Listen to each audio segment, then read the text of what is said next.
Hello everybody, Levenna is here, and today we are going to discuss about the weapons on the Conqueror's blade, and we are going to make a tier list on the current season after the recent dual blades and glaive buffs.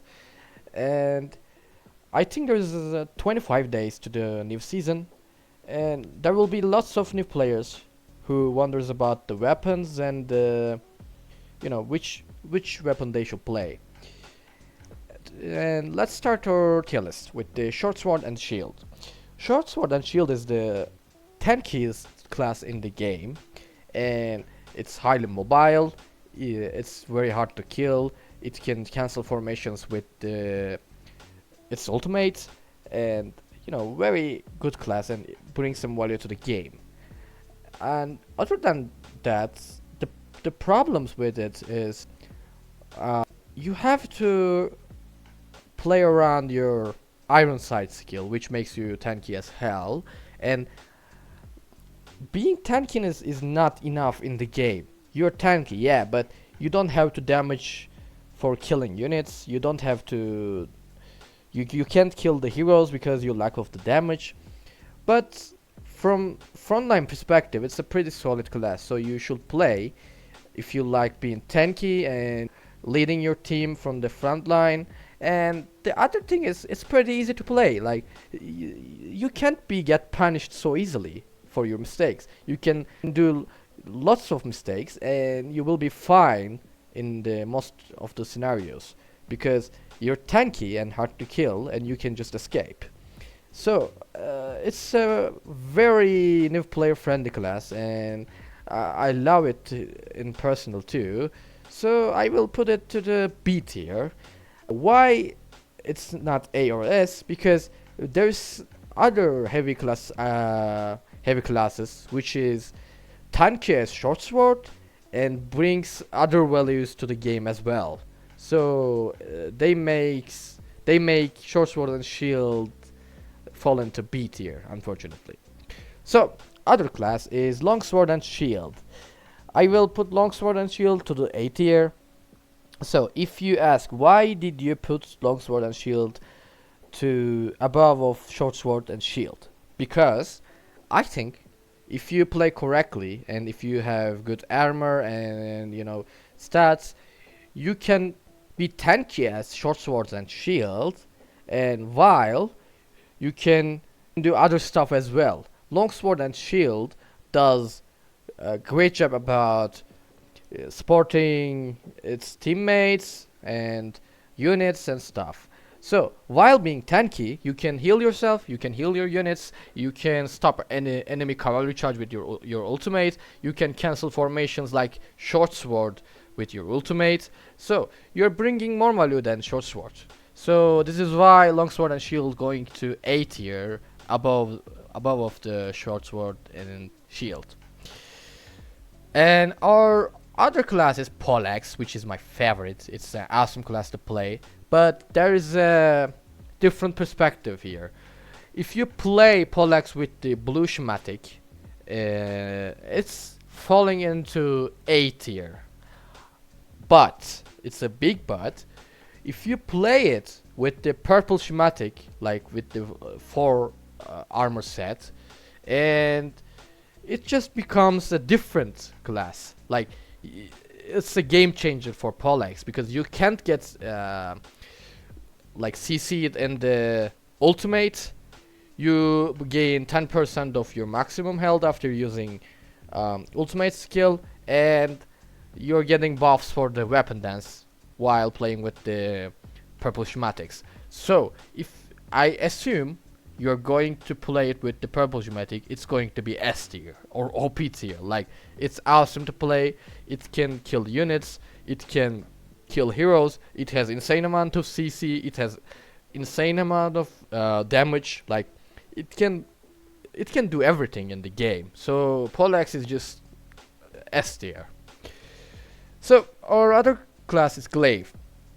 Glaive was falling into C and B tier. It was going around it, but now I think it's a B tier after the recent buffs. it's much stronger in the horseback, and I think it has some damage as well. I think it's an underrated class. If you like playstyle of glaive, you can play it. And like I said, these all heavy armor classes are easy to play and very new player friendly because it's hard to punish when you make a mistake. So you can play glaive as well. You will have a damage, you will have some CC, you can kill some units. So it's a pretty balanced and good class to play, and I think it's a very good class. And other class is Maul. One of my favorites. Maul is just great, but I would want to put this into the S tier, but there is a thing which is uh, there is purple schematic thing in the game, and when purple schematic thing get in the way, Maul is not getting so much value from it. In the purple schematic Maul, you're getting stamina usage reduction when you use your skill, which is good, but like it's less valuable than Polex purple schematic. Like you're getting CC immunity, you're getting extra health, you're getting buffs and stuff. Polex is just much better purple schematic, and like other classes as well. Like you're getting good value from the short sword and shield purple schematic. You're getting good value from the long sword and shield purple schematic, but you're not getting so much of value from it in the Maul. So this is the problem. Maul fits into A because of the purple schematic thing, unfortunately. But if we say, what if the all classes are blue schematic instead of purple schematic, Maul will be S.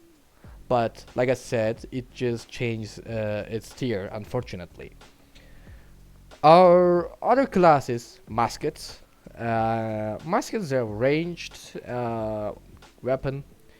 I like musket, but there is problems with it. There is no so much things to do with the musket, unfortunately. The problem is if enemy doesn't play with the range units, you can't do much. You're good at killing range units, you can bully range units, especially in the current season. There is a cannon guys, Lionfire, you can bully them. Musket is pretty good at it, but other than that, musket doing like not very well. So it will fall into B tier because of the opportunity to kill range units. And other than that, I don't think musket can be beneficial from the other sides. Nodachi. Nodachi is an underrated class, to be honest. People say it's not that good, but I think it's going to be an A tier, better than Longsword and Shield. So why? If you get good armors, purple schematics, and good stats, you can do lots of things with Nodachi. You're going to perma heal. You're going to be tanky because of the heal and the damage reduction on the passive, and like it's pretty good at killing heroes. It's pretty good at killing units. Like it's a good class, but especially after the 1 second immortality rune nerfs, you're getting CC'd while inactive from now on. So Nodachi gets affected by it. The problem is you have to hit with the Nodachi. If you can't hit anyone, you can't heal, and you are going to die instantly. This is the problem. But if you play correctly and in the correct situations, Nodachi will work. I think it's a good class, but it's not a very new player friendly class because you have to time your skills and passive.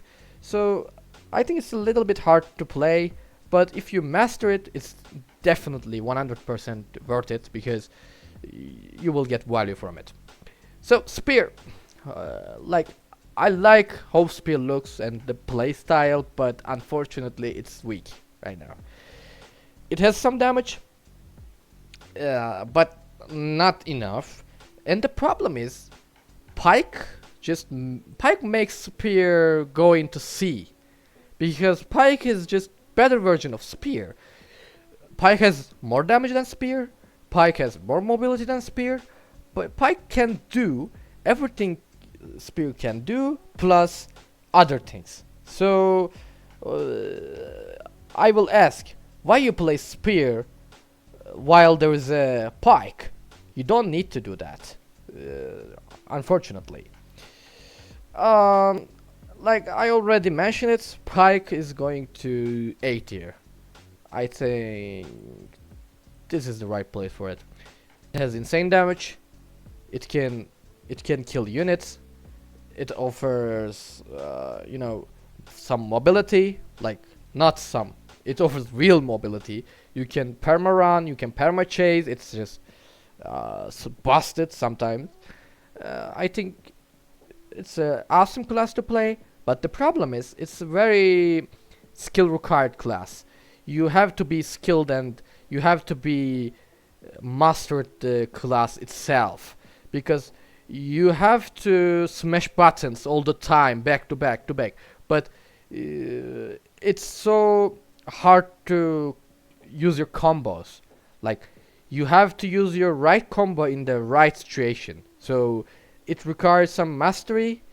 Uh, but is it worth to learn? Yes, of course. You will get so much of a value from it. I really suggest it. If you wanna, spend time for learning a weapon, Pike will be awesome for it. Dual blades. It's going to be S, and unfortunately, I don't like to do that, but it's better than Poleaxe right now. Even after the immortality rune nerfs, it's still busted. It will just one-shot you in a single combo. It will run, it will chase, it will do everything. And with the runes, I think 15% damage increase on the units. It will kill units as well. So Dual Blade is a dope class. But I have to be justified. So I must say, Dual Blade is not easy. Like, if you play it perfectly, you will just destroy people. But it's so hard to master, because it's not like a chain dart. We will come into that. It's not like chain dart. You have to be skilled. You can't just play with the Dual Blade without your brain switch off. But it's worth to master. It's worth to play, like awesome class, dope. And chain dart. Chain dart is like the disgusting class in the game. Like the most disgusting one. Like, it chokes, literally choky. How it does that? It has choke almost in its all skills. So this is the problem with chain dart. It will perma CC you, and it's just unjustified for a assassin class.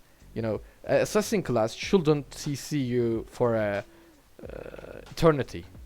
Until eternity, you're getting CC'd by the chain dart. That's the problem. Especially when I was playing with the Maul, I was always raging and flaming while, when I see a chain dart, because it just chokes you. You're trying to escape. You're trying to spin. Choke just cancels your spin. Choke cancels your ultimate. You're just, helpless against chain dart. But despite CC, it doesn't have same damage as Dual Blades in a short period of time, because Dual Blade can one-shot you in seconds. Like, it's insane on the burst. But chain dart is not like that. Chain dart is more like damage on a long period of time. It's a sustained damage, and it has lower cooldowns.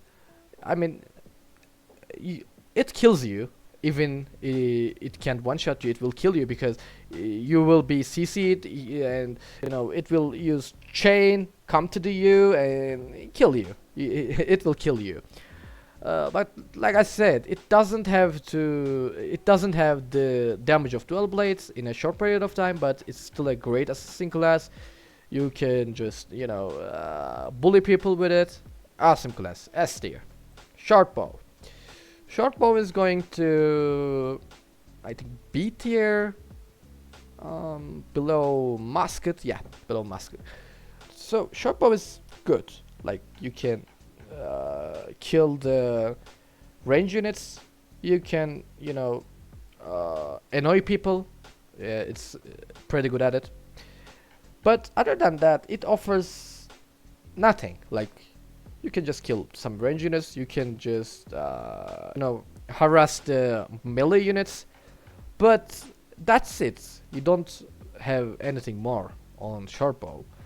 But if you like playing with ranged, it's still viable, because of the thing. Bow is terrible. Longbow is just you know, the worst class in the game. So I already called it. I will put it into D tier. Don't play longbow if you wanna play range units, range class. You have to play shortbow or musket, because longbow, lack of mobility, lack of damage. Like, you know, short bow is just better longbow, better version of it. So I think that was the end of our tier list. I will look at it into it. Am I happy with it? Yeah, I think it's a good list. It been a good list. So that was it. Thanks for watching, guys. If you like my content, please subscribe to the channel and leave a like and a comment. See you later. See you later in the different contents.